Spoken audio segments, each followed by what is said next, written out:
पिछले 2 सालों में करीबन 60,000 से ज्यादा जो महिलाएं गायब है, जिनका पता नहीं है, ना तो पुलिस उसका उत्तर दे पा रही, ना सरकार उसका उत्तर दे पा रही है। कि अगर आप चीफ मिनिस्टर बन जाते हैं सर, तो महाराष्ट्र के लिए पहला कदम क्या उठाएंगे आप? जो दुबई का कॉन्सेप्ट है ना, वो मुंबई में लागू करना चाहूंगा, महाराष्ट्र में लागू करना चाहूंगा। अंडरवर्ल्ड से कुछ धमकियां आपको भी मिली थी? थ्रेट परसेप्शन से हम लोग में से कोई डरेगा नहीं। तो दुबई में मैं गया था, तो वहाँ पे कुछ एरियाज 24 आवर फंक्शनिंग थे। तो मुझे वहाँ पे थॉट आया था, मैंने सोचा कि मुंबई में ऐसा क्यों नहीं हो सकता। लेकिन अब हमारी सरकार कभी भी आई तो हम डेफिनेटली कई चीजों को 24 घंटा शुरू करने की कोशिश करेंगे। सबसे अच्छा मोमेंट या सबसे बुरा मोमेंट कौन कौन से रहे हैं, आप कुछ शेयर करना चाहेंगे? देखिए, बुरा मोमेंट तो ये था कि मतलब जहाँ हमारा कुछ गलतियां भी नहीं थी, लेकिन बहुत ज़्यादा हैरेसमेंट हो गया, फैमिली को हैरेसमेंट हो गया, मेंटली हैरेसमेंट किया गया था।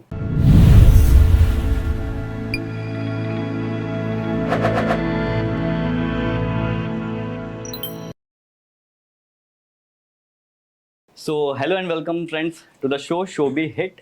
एंड आज हमारे साथ मौजूद हैं एक बहुत ही लोकप्रिय पॉलिटिशियन, मलाड वेस्ट के MLA mister Aslam Shaikh sir. मैं बहुत बहुत स्वागत करना चाहता हूं सर आपका हमारे शो में। बहुत बहुत आपका स्वागत है। और मैं बता दूं कि आज सर का जन्मदिन भी है, तो मैं बहुत उनको हैप्पी बर्थडे बोलना चाहता हूं। और मैं बहुत बहुत धन्यवाद कहना चाहता हूं इनका कि इतने हेक्टिक डे से उन्होंने हमारे लिए समय निकाला। तो सर, बहुत सारी बातें करनी है आपसे और बहुत सारे लोगों को आपके बारे में बहुत कुछ जानना है। शुरू करते हैं सर आपके पॉलिटिकल करियर से। कहाँ से सर शुरुआत हुई? देखिए, स्कूलिंग के बाद में मेरे जो डैड थे वो म्यूनसिपल काउंसलर थे, और काफ़ी लोग हमारे यहाँ जब आते थे परेशान आते थे, तकलीफ़ में आते थे, मुसीबत में आते थे, जब उनका काम होता था तो बड़े खुश होकर जाते थे।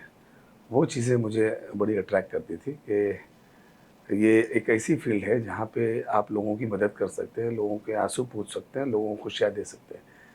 तो शुरुआती दौर पे या तो हम स्कूलिंग करते थे या तो ज़्यादा स्पोर्ट्समैनशिप थी। तो उसके बाद ये टाइम थोड़ा जब उनके साथ बीतता था तो मुझे लगा था कि ये चीज़ें ज़रा ठीक है, थोड़ा अट्रैक्शन मेरा उस तरफ बढ़ा। लोगों की, समाज की सेवा करने के लिए किस तरह से सेवा सर आप करते थे?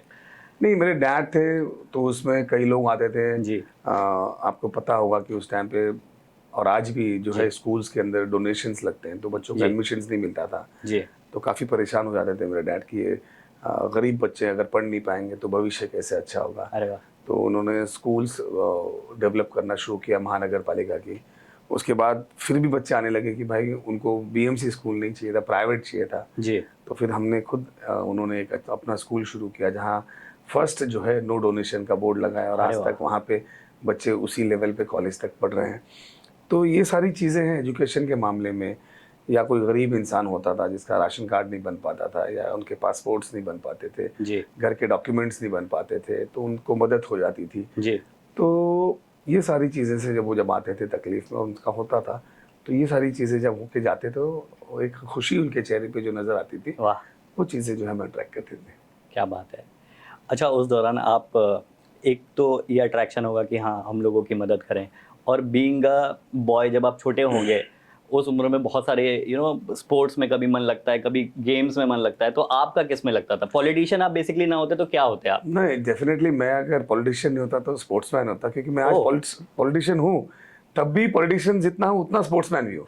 आज भी मैं पॉलिटिकल, मेरा कैंपेन शुरू हुआ है। हाँ। लेकिन सुबह 7 बजे उठ के मैं क्लब गया, क्लब जाके अपना क्रिकेट खेला। बर्थडे और वाले हमारे दिन? हाँ, बर्थडे है चाहे जो भी हो, जब भी मुझे मौका मिलता है मैं कोशिश करता हूँ कि अपना जो पैशन है जी। उसको ख़त्म नहीं होने दूँ। वो स्पोर्ट्समैन की जो अंदर एक ये होती जी। है, बचपना जिसे कह सकते हैं, जी। उसको ज़िंदा रखता हूँ मैं। जी। और स्पोर्ट्स अपने आप में डेवलप करने से आप बाकी की बुराइयों से दूर रहते हैं। अरे वाह! आपकी हेल्थ बहुत अच्छी होती है, फिटनेस काफ़ी अच्छी होती है, और आपका सारी चीज़ें, जब बदन सही होता है तो सारी चीज़ें सही होती है। क्या बात है। क्या मैं दर्शकों को बताना चाहूँगा कि असलम सर इंस्पिरेशन है हम सबके लिए कि इतना काम करते हैं। हमने खुद पर्सनली इनका शेड्यूल देखा है। मतलब समय नहीं होता है, लेकिन फिर भी स्पोर्ट्स के लिए समय निकालना है sir. Really round of applause for you. And sir, मैंने ये भी देखा है कि लोग बहुत प्यार करते हैं आपसे। बहुत कम ऐसे पॉलिटिशियंस हैं, जिसमें से ऑफ कोर्स सर आप हैं, जिसको मैंने देखा है कि एक्चुअली लोग बहुत बहुत लोकप्रिय पॉलिटिशियन हैं आप। ऐसा क्या मैजिक करते हैं सर कि आप बाकी पॉलिटिशियन से आपको अलग अलग लोग देख रहे हैं? ऐसा क्या कर रहे हैं आप? देखिए कि आज 2002 से हमने ये प्रवास शुरू किया। जी। मैं पहली बार 2002 में जीता। उसके बाद में जैसे मैंने आपको बताया था कि लोगों को मदद करना, लोगों जी। के आंसू पोंछना, लोगों के हाँ। सुख दुख में खड़ा होना, मुझे वो ज़्यादा खुशी देता था, ना कि कोई चीज़ और। तो इस बीच जितने लोग आते गए, उनसे जुड़ते गया, और आज नौबत ये है कि पूरा मलाड जो एक फैमिली जैसा हो गया। फैमिली जैसा है। आज अगर सुख दुख है तो वो हाँ। मुझे याद करते हैं। हाँ। हर चीज़ में वो अपना अपना हिस्सा समझते हैं। हाँ। अगर किसी की ट्रेन की टिकट नहीं होती, किसी की प्लेन की टिकट नहीं होती, किसी का हाँ। विसाज नहीं होता है, किसी का एडमिशन्स नहीं होता है, किसी के यहाँ हाँ। शादी होती है, किसी के यहाँ बारात होता है, किसी के यहाँ दुख निधन हो जाता है। तो ये सारी चीज़ों में लोग याद करते हैं कि भाई असलम जी को फ़ोन कर दो तो हमारा काम हो जाएगा। हम्म। अगर किसी की डेथ हो गई तो आज डेथ के लिए जो गाड़ी लगती है वो हमारे पास रहती है। अगर कोई बीमार है तो उसके लिए हमने फ्री एम्बुलेंस सर्विस दे रखी है। जी। अगर किसी को हॉस्पिटल में एडमिशन कराना, चाहे प्राइवेट हो चाहे गवर्नमेंट हो, जी। उसके लिए हमने एक बंदा दे रखा है। तो सारी चीज़ें अगर एक स्टेशन में वन विंडो जिसे कहते हैं हो जाती है तो लोग काफ़ी दिल से जुड़ जाते हैं। जी। और जब ऐसा होता है तो जैसे एक परिवार जब होता है जी। तो उनकी खुशी हमारी खुशी, हमारी खुशी उनकी खुशी हो जाती है। जैसे किसी का बर्थडे होता है तो हमारे यहाँ से उनके यहाँ लेटर चले जाता है। अरे तो वाह। जब मेरा भी बर्थडे होता है तो लगभग सारे 2-5 हज़ार लोग मिलने चले आते हैं। बारिश हो, चाहे तूफान हो या कुछ हो, जी। उन्हें ऐसा लगता है कि हमें मिलना चाहिए। तो ये जो बॉन्डिंग होती है, जी। ये बॉन्डिंग बहुत इम्पोर्टेंट होती है। लोगों को समझना चाहिए, और भी पॉलिटिशियंस को, कि पॉलिटिशियंस या कोई इन्फ्लुएंसर बनने के बाद में आप में ईगो नहीं आना चाहिए, आप में वो तकब्बुर नहीं आना चाहिए, आप में वो घमंड नहीं आना चाहिए। जी। यही जनता आपको कुछ बनाती है और यही जनता आपको कहीं वापस भी बिठा सकती है। तो जितना इनके साथ आप मोहब्बत से रहोगे, जितना अच्छा इनका काम करोगे, जी। तो हमेशा आपको जो है वो सर पे बिठा के रखेगी। जी। एक और भी चीज़ है जो हमने आपके बारे में सुनी और मैंने पर्सनली भी वो महसूस किया कि जो, और शायद किसी और पॉलिटिशियन के साथ मुझे नहीं पता कितना होता है कितना नहीं होता है, लेकिन आप बहुत इजीली एक्सेस आप तक किया जा सकता है, इसीलिए शायद जनता इतना आप तक आपसे इतना कनेक्ट करती है। तो आपको क्या लगता है सर कि इजी कनेक्ट कितना इम्पोर्टेंट है एक पॉलिटिशियन का, एक एमएलए का नॉर्मल जनता से? देखिए, पहले के दौर ऐसे हुआ करते थे कि इतने गैजेट्स नहीं थे। जी।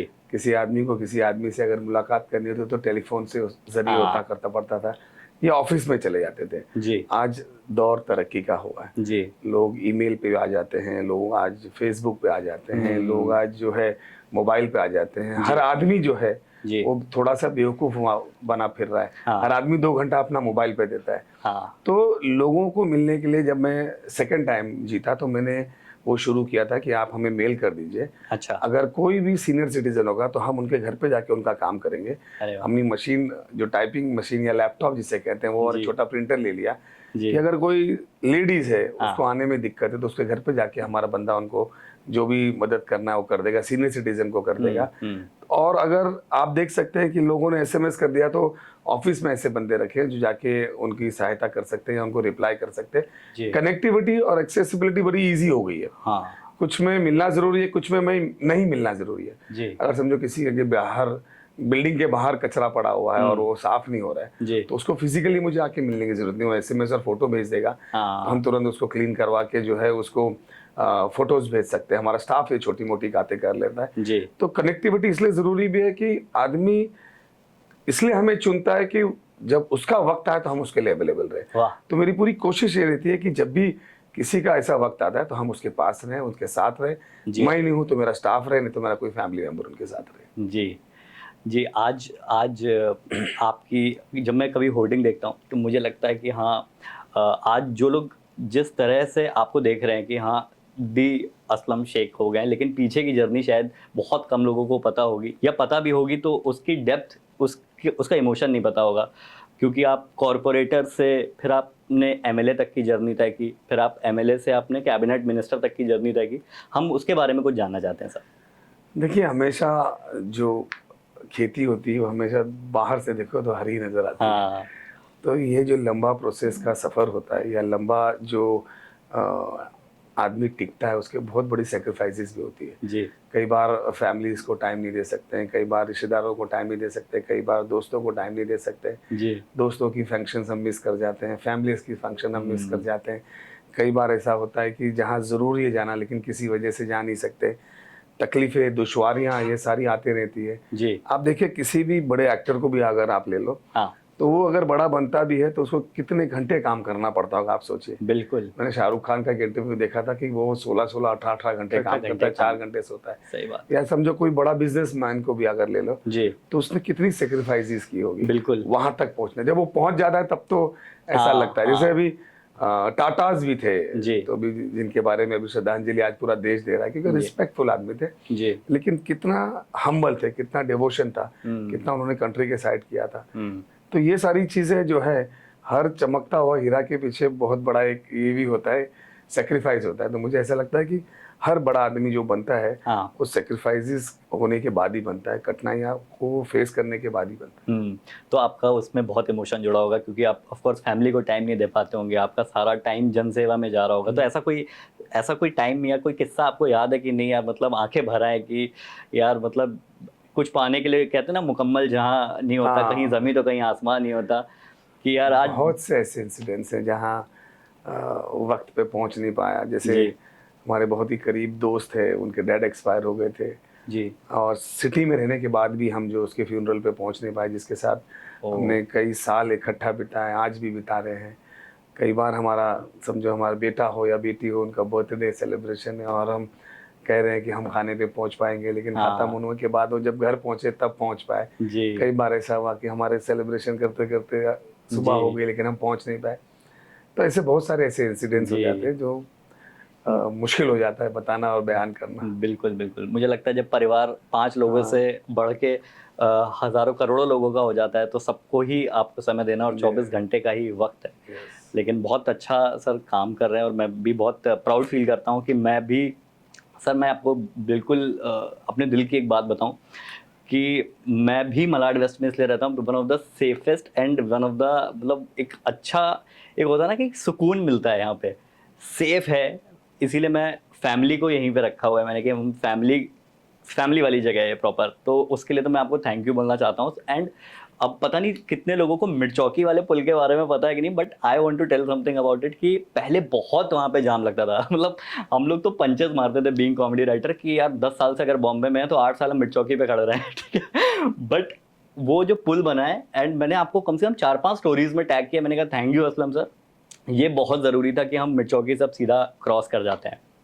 खैर सर, अभी आपने जैसे बोला कि बॉलीवुड एक्टर्स के पास भी टाइम नहीं होता है, तो मलाड मस्ती एशिया का सबसे बड़ा इवेंट है, सबसे बड़ा बेसिकली स्ट्रीट फेस्ट है वो, जहाँ पे 1.5 लाख लोग सुबह 7 बजे भी इकट्ठा हो जाते हैं। तो बॉलीवुड वालों से सर कैसा कनेक्ट है आपका, कैसे रिलेशन है आपका, आप उसके बारे में कुछ बता पाएंगे? जैसे ये जो मलाड मस्ती है, जी एक जर्मनी में कॉन्सेप्ट है इक्वल स्ट्रीट के नाम पे, ओके जहाँ पे सारी स्ट्रीट को जो है बंद कर दिया जाता है और कॉमन पब्लिक को जो से यूज़ करने दिया जाता है। ओके। रोड्स हो गए या वहाँ के हाईवेज हो गए, कंटिन्यूसली 2-3 घंटे के लिए बंद करते हैं, हम्म और लोग उसे एज ए प्लेग्राउंड यूज़ करें या as a drawing room use करें या जो भी हम्म करना है, हम्म वो पब्लिक के लिए ओपन किया जाता है। तो ये हम्म कॉन्सेप्ट जब मुंबई शहर में आया था, तो मेरे ख्याल से टाइम्स ऑफ इंडिया ने इसे लाया था, जी और उन्होंने जहाँ जहाँ भी प्रयोग किए थे वो सक्सेस नहीं हुए। जी हमने सोचा कि ये हमें करना चाहिए, जी और ये करने के लिए हमें ये भी सोचना था कि जो हमारे नॉर्मल या मिडिल क्लास के जो लोग हैं, जी वो बड़े सितारों को या बड़े स्पोर्ट्समैन को या बड़े सिंगर्स को जी या बड़े आर्टिस्ट को या डांसर्स को या सेलिब्रिटीज़ को जी। नॉर्मल इंसान देख नहीं पाता है, वो खाली टीवी पे देख पाता है। वाह। तो हमने ये सोचा कि भाई इस फेस्टिवल को बहुत बड़ा करते हैं। जी मुंबई में ऐसे भी पहले 2 फेस्टिवल के नाम चला करते थे, एक काला घोड़ा में जी और एक बैंड्रा फेयर करके। ये 2 फेस्टिवल के लिए मुंबई जानी जाती थी। अब मैं यहाँ का प्रतिनिधि हूँ, तो मैंने सोचा कुछ ऐसा करना चाहिए जिसमें मलाड का नाम जो है इन सब से आगे आना चाहिए। इसलिए हमने ये स्ट्रीट का जो है इवेंट शुरू किया। इसमें 2 फायदे भी थे। जी एक तो सुबह जल्दी उठने का फायदा था, हम्म दूसरा ये सिर्फ स्टेज प्रोग्राम नहीं है, इसके अंदर मोर देन 75 एक्टिविटीज़ है। अच्छा यानी इसमें स्पोर्ट्स की एक्टिविटीज़ है। एग्जांपल्स देने जी जाए तो जुम्बा है, उसके बाद में वहाँ पे यूएफसी के फाइट्स हैं, उसके बाद में एक्सरसाइज है, उसके बाद में योगा है, हाँ बहुत सारे ऐसे इवेंट्स है।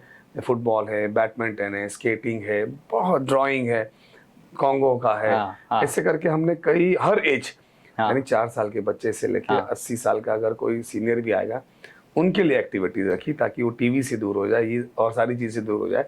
और एक बड़ा स्टेज हमने इसलिए रखा ताकि जो नॉन इंडिया के आर्टिस्ट हैं जी। उनको वहाँ पे लाया जाए, बड़े बड़े फिल्म स्टार्स को लाया जाए, बड़े बड़े सिंगर्स को लाया जाए, जी। और एक कॉमन जनता जो है उनको अपने सामने देखे, उनको फील करे।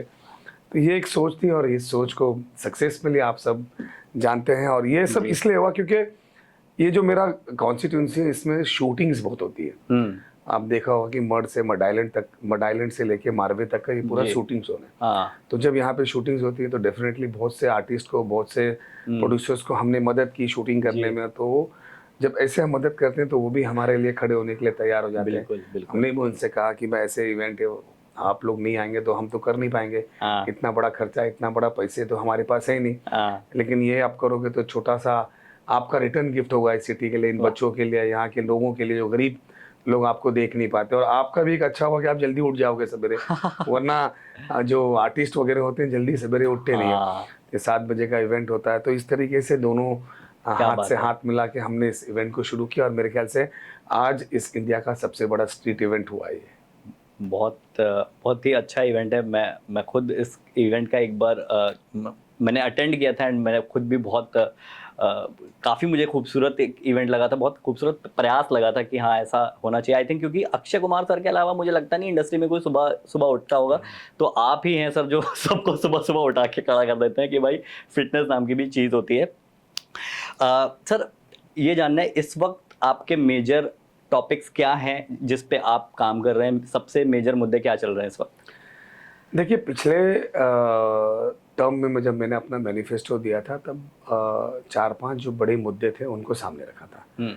जैसे आज इन्वायरमेंट को मैं बहुत ज़्यादा करीब से देखता हूँ, जी। तो मैं चाहता था कि ये 300 mld से ज़्यादा जो है अनट्रीटेड वाटर, यानी जो सेप्टिक टैंक है, जो गंदा पानी जो है वो डायरेक्ट क्रीक में छोड़ के समंदर में जा रहा था, जी। जो बहुत ही गलत बात थी। तो हमने 4-5 साल बड़ी मेहनत की। आज 4200 करोड़ से ऊपर का प्रोजेक्ट यहाँ एसटीपी प्लांट का काम हमारे मलाड में शुरू हो गया, जो आने वाले 30 साल तक का, जी। और आने वाले 30 साल की आबादी को ध्यान में रखते हुए इतना बड़ा बना रहे, ताकि वो जो गंदा पानी था, जो मैला पानी था जो जा रहा था क्रीक के थ्रू शहर में, वो रुक जाएगा समंदर में। और पानी इतना अच्छा हुआ कि ये गार्डनिंग और गाड़ी धोने के लेवल में इसको बनाया जा सकता है। अच्छा। दूसरा हमारा बड़ा जो कमिटमेंट था लोगों के लिए, ये जिस ब्रिज की आप बात कर रहे थे, ये मेरा सोच थी, लेकिन ये ब्रिज बनने में इसलिए देरी हो गई कि उसमें 2-4-5 टेक्निकल डिफिकल्टीज थी। एक तो ऊपर से मेट्रो का ट्रेन जाती है, उसके नीचे से ब्रिज बनाना था, तो जो पाइलिंग मशीन है वो बड़ी लग नहीं पा रही थी क्योंकि ऊपर ब्रिज था। जी। उसके बाद में अंडरग्राउंड केबल्स थे, उसके नीचे पानी की पाइपलाइन थी, सीमेंट का रोड था, ट्रैफिक भी बंद नहीं करना था, मेजर ट्रैफिक था, जी। बड़ी डिफिकल्टीज थी। जी। ये भी इसलिए कर पाया क्योंकि मैं मंत्री था, और मंत्री रहते समय मेरा ये सोच थी कि इसको बनना चाहिए, और उस वक्त मैंने इसको डिसीजन लिया था बनाने का, और बनाया ताकि आज वो हो गया। लेकिन आप देख सकते हैं कि जहाँ पे लोग हकीकत में सोच रहे थे कि ये मार्बल रोड क्रॉस करना वो चांद को क्रॉस करने के बराबर है, आज बिल्कुल। आपको 30 सेकंड भी नहीं लगता है, पूरा रोड जो है पूरा क्लियर हो गया। तो कभी कभी अच्छे काम के लिए थोड़ी जी तकलीफें सहनी पड़ती है सबको। जी, नहीं, बिल्कुल, बिल्कुल। मैं तो आपसे यही प्रश्न भी करना चाहता हूँ कि इस स्टेट के अगर आप चीफ मिनिस्टर बन जाते हैं सर, तो महाराष्ट्र के लिए पहला कदम क्या उठाएंगे आप? नहीं, मैं अगर ऊपर ने चाहा कभी ऐसे पद मुझे अगर मिलती है, जी। तो सेम जो दुबई का कॉन्सेप्ट है ना, वो मुंबई में लागू करना चाहूँगा, महाराष्ट्र में लागू करना चाहूँगा। जी। आज सबसे सेफेस्ट सिटी या सबसे सेफेस्ट कंट्री अगर कोई है तो दुबई है। यानी आप क्राइम करोगे तो विद इन 10 मिनट्स आपको पकड़ा जाएगा। हाँ। आप छूट नहीं सकते हो। आप ड्रग्स के मामले में अगर गलत काम करोगे तो आपको कन्विक्शन विद इन मंथ्स हो जाता है। इस तरीके के कानून की जरूरत है। आप अगर ट्रैफिक तोड़ोगे, सिग्नल्स तोड़ोगे, तो आपके ऊपर सही तरीके से कार्रवाई होती है। आप अब शराब पी के लोगों के ऊपर आप गाड़ियां चला देते हो, और आपके ऊपर कार्रवाई और जजमेंट आते आते जो है 10 साल लग जाता है। आज महिलाओं के साथ आप गलत करते हो, यानी आज महाराष्ट्र की परिस्थिति ऐसी कि पिछले 2 सालों में करीबन 60,000 से ज्यादा जो महिलाएं गायब है, जिनका पता नहीं है, ना तो पुलिस उसका उत्तर दे पा रही, ना सरकार उसका उत्तर दे पा रही है। और इस तरीके के जो बड़े बड़े मुद्दे होते हैं वो कहीं दिखाई नहीं देते, लेकिन जिस घर का बंदा गायब हो जाता है उस घर पे क्या पीड़ा होती होगी ये वो घर समझ सकता है। तो ये सब जब लॉ एंड ऑर्डर इंटैक्ट हो और इंफ्रास्ट्रक्चर सही हो, तो मुझे लगता नहीं कि लोगों को फिर कहीं पे और सोच की जरूरत पड़ेगी। तो मेरे ख्याल से डेफिनेटली इस रास्ते जरूर मैं जाना चाहूँगा जहाँ पे इंफ्रास्ट्रक्चर अच्छे से अच्छा हो, लॉ एंड ऑर्डर अच्छे से अच्छा हो। प्लस आज बीमारियाँ ज़्यादा क्यों बढ़ी, क्योंकि ये जो फ्रूट्स हो गए या वेजिटेबल्स हो गए या इसको सही तरीके से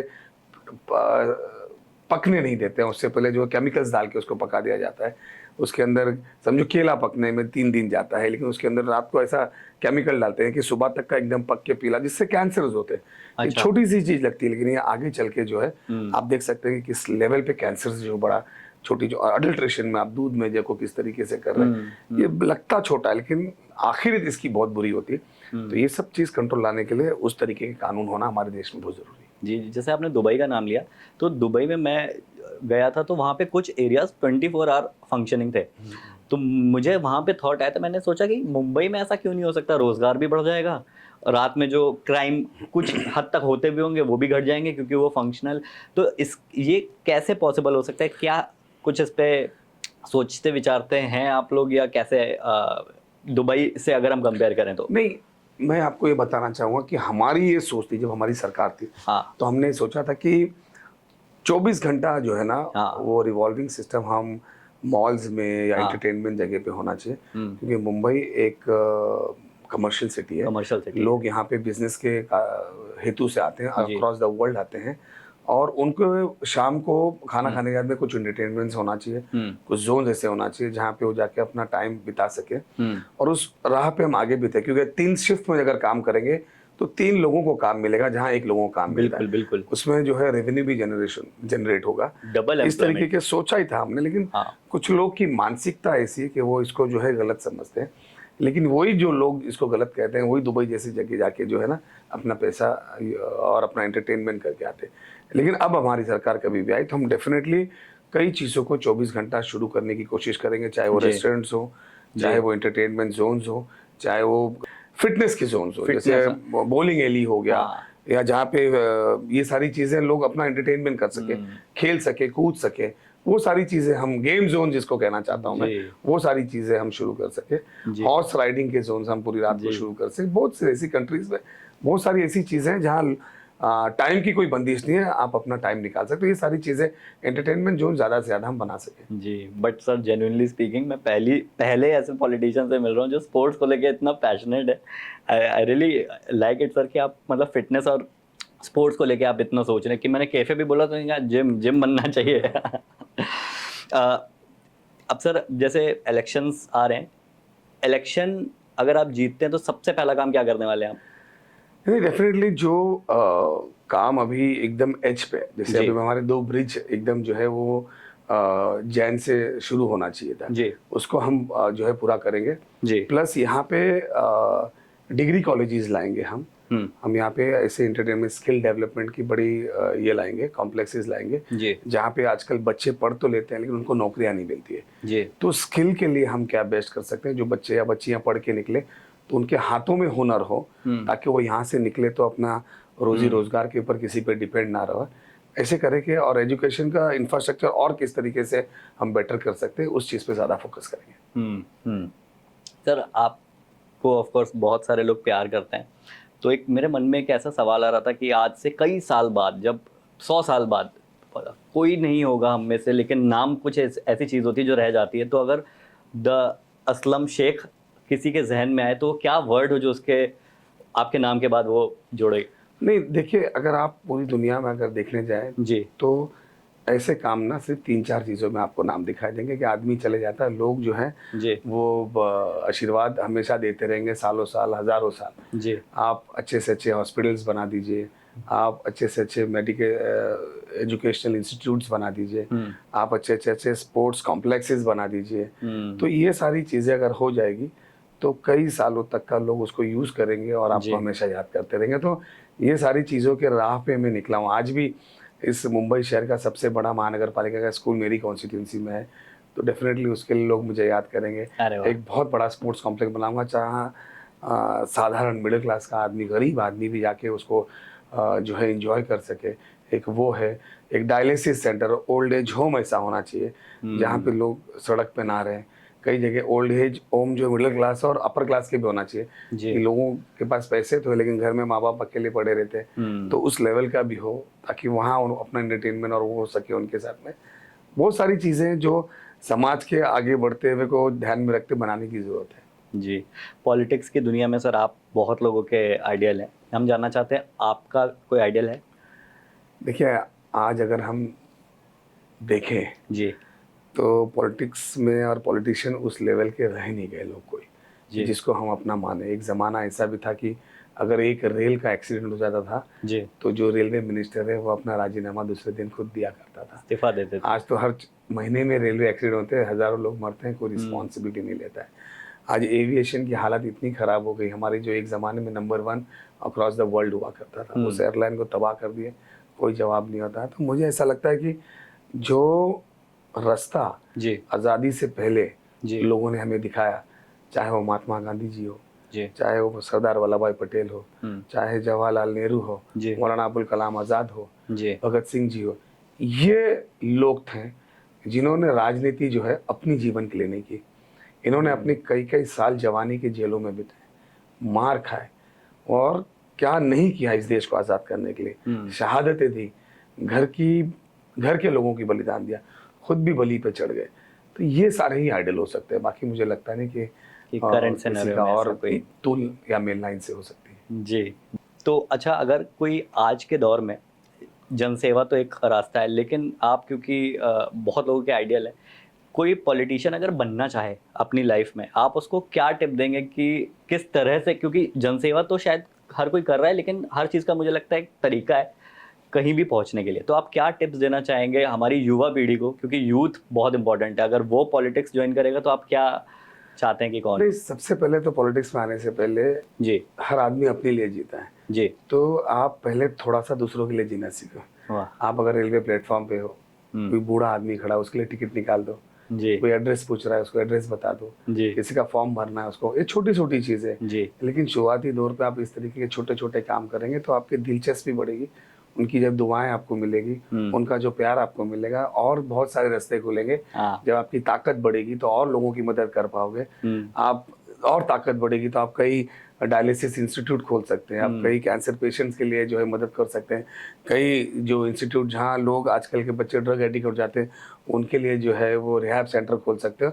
बहुत सी चीज़ों की ज़रूरत इस मुंबई शहर और इस महाराष्ट्र में आने वाले दिनों में आने वाली, ये सारी चीज़ें अगर सरकार आई तो डेफ़िनेटली मैं इस मुंबई शहर के अंदर 6 ज़ोन है, 6 ज़ोन में जो है रिहैब सेंटर खोलूँगा, ताकि अगर कोई बच्चा इस तरीके से ड्रग्स में एडिक्ट हो जाता है, उसको किस तरीके से उससे बाहर निकाला जाए। जी, और कायदा मैंने आपको बताया कि दुबई लेवल का लाना होगा कि कोई इस वाह! तरीके की गलत हरकतें करता है तो उसको इस तरीके से पनिशमेंट मिले कि वो सोचे नहीं कि हम यहाँ पे ड्रग या इस तरीके से कोई रेप या इस तरीके से कोई महिलाओं के ऊपर अत्याचार करके छूट सकते जी, हैं। मुझे लगता है भय डर बहुत बड़ी बात है कि अगर वो डर बना रहेगा, वो सरकार ही कर सकती है, वो डर बनाने का काम तो सिर्फ़ गवर्नमेंट के ही हाथ में है क्योंकि इंसान अपने हाथ से तो ऐसा नहीं कर सकता कि डर हो।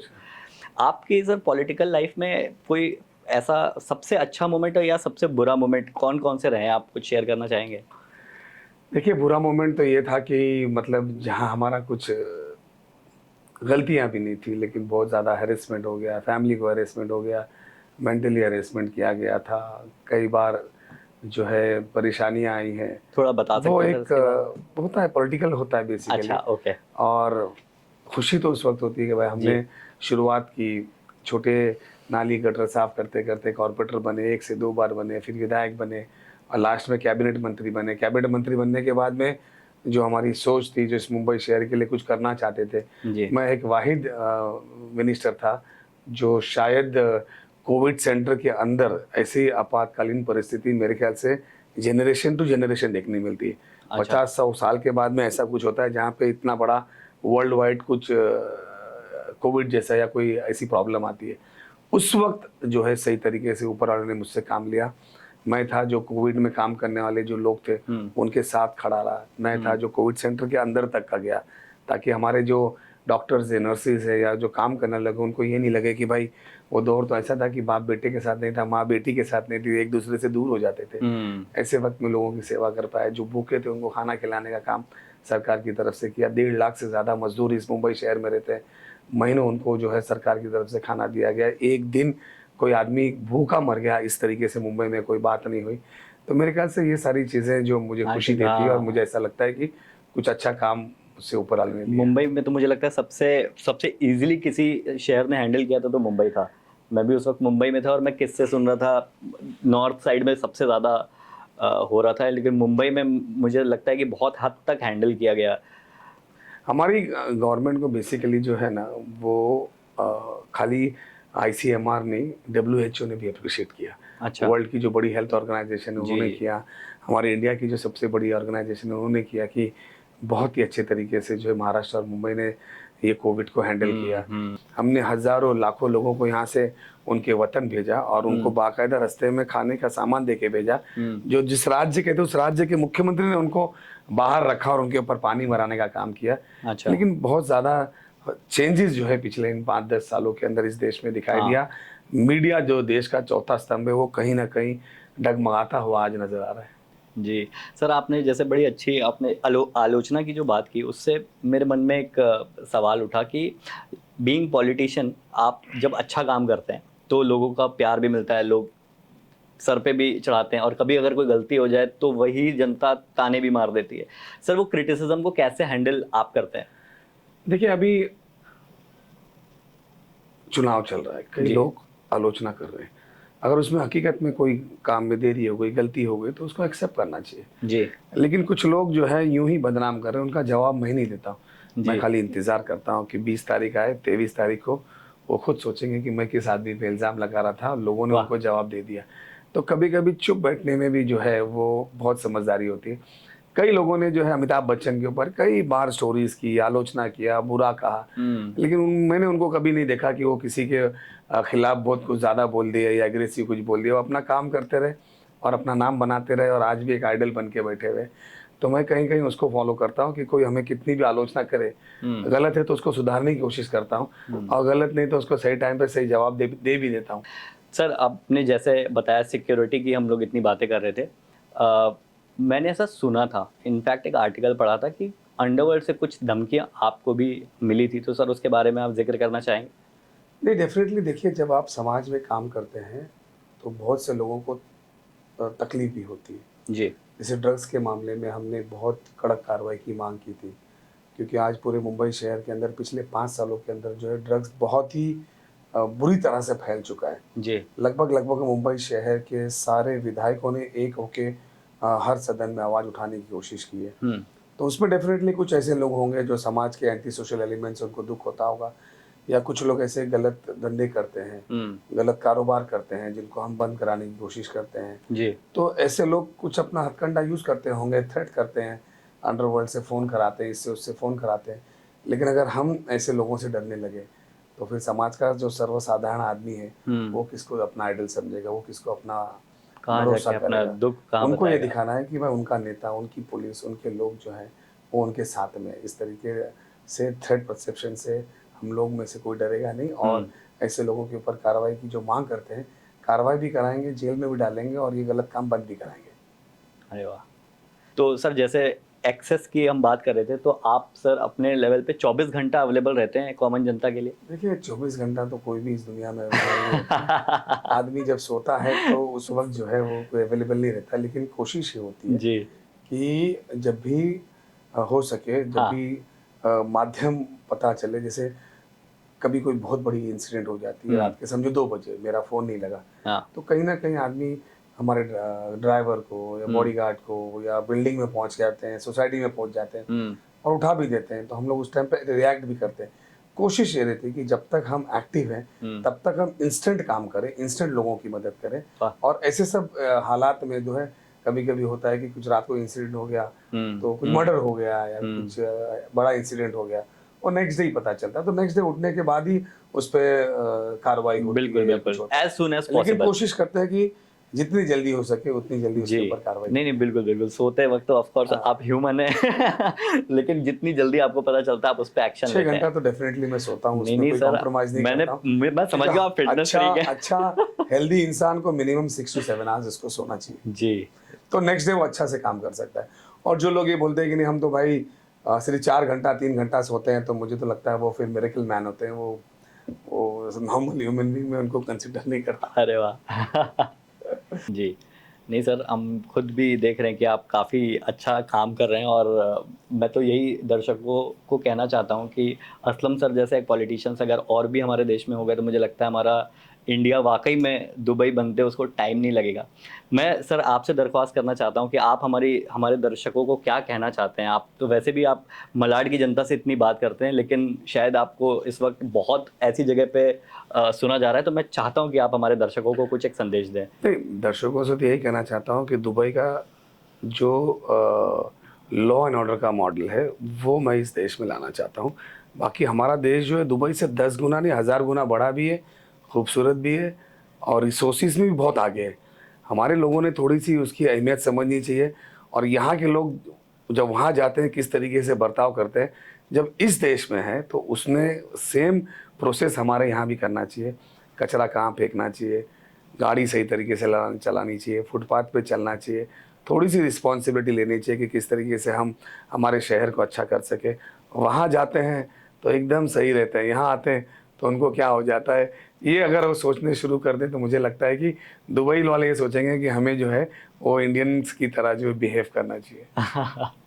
एंड सच में बताऊं तो सर मेरे पास तो मतलब हज़ारों की तादाद में ऐसे दिमाग में सवाल है, लेकिन हमें असलम सर के समय का बहुत सम्मान है। और सबसे बड़ी बात कि आज जन्मदिन के मौके पे उन्होंने जनता से बात की। बेसिकली मैं तो माध्यम हूँ, वो बात तो जनता से ही कर रहे हैं। और मैं बहुत आभार प्रकट करना चाहता हूँ आपका इस बारे में कि आपने वक्त निकाला। तो आपका समय का सम्मान रखते हुए मैं चाहता हूँ कि हम इस पॉडकास्ट को यहाँ पे हम ख़त्म करते हैं। और असलम सर ने जो भी बोला है, हम चाहते हैं कि वो चुनाव में जब भी वो जीतें और मलाड को, महाराष्ट्र को वो एक नई दिशा दिखाएं, एक नई दशा दिखाएं, नया नया ही कुछ बना दें। हम बहुत बहुत आपका धन्यवाद कहना चाहते हैं। Thank you.